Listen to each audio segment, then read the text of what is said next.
Waves media తెలుగుకి స్వాగతం. పల్నాడు జిల్లా దాచేపల్లి పోలీసులు వరుస ఇళ్ల దొంగతనాల కేసును ఛేదించి ముగ్గురు నిందితులను అరెస్ట్ చేశారు. వారి వద్ద నుంచి 6 లక్షల విలువైన 104 గ్రాముల బంగారు ఆభరణాలు, 50,000 నగదు, ఒక బైక్ ను స్వాధీనం చేసుకున్నారు. మరో నిందితుడు పరారీలో ఉన్నట్లు పోలీసులు తెలిపారు.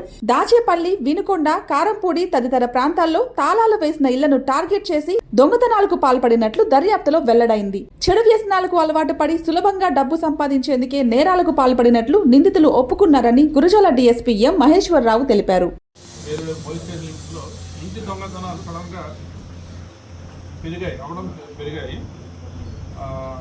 అదేవిధంగా మన ఏరియాలో దాచేపల్లిలో 2 దొంగతనాలు, అలాగే కారంపూడిలో 2 దొంగతనాలు, ఒక దొంగతనము, వినుకొండలో 2 దొంగతనాలు, నర్సరాపేటలో ఒక దొంగతనము, ఎనీ హౌస్ థెఫ్ట్స్, ఇంటి దొంగతనాలు జరిగాయి. అది మార్చి నుంచి జరిగాయి. దాని మీద ఎస్పీ గారు అన్ని స్టేషన్కి ఇన్స్ట్రక్షన్లు ఇచ్చి స్పెషల్ టీమ్స్ పెట్టి కాన్సన్ట్రేట్ చేయాలి, దొంగతనాలను పట్టుకోవడానికి, దొంగలు పట్టుకోవడానికి కాన్సన్ట్రేట్ చేయమన్నారు. అదేవిధంగా మన దాచేపల్లి పోలీస్ స్టేషన్లో పాపారావు ఎస్ఐ గారు, అలాగే పిటికరాల కానిస్టేబుల్ వెంకటేశ్వర్లు, మరియు కొంతమంది కానిస్టేబుల్తో స్పెషల్ టీం పెట్టి ఈ ఇంటి దొంగతనాలని దర్యాప్తులో వాళ్ళని ప్రత్యేకంగా నియమించాము. దానిలో భాగంగా వీళ్ళు నిన్న సాయంత్రం 6 గంటలకి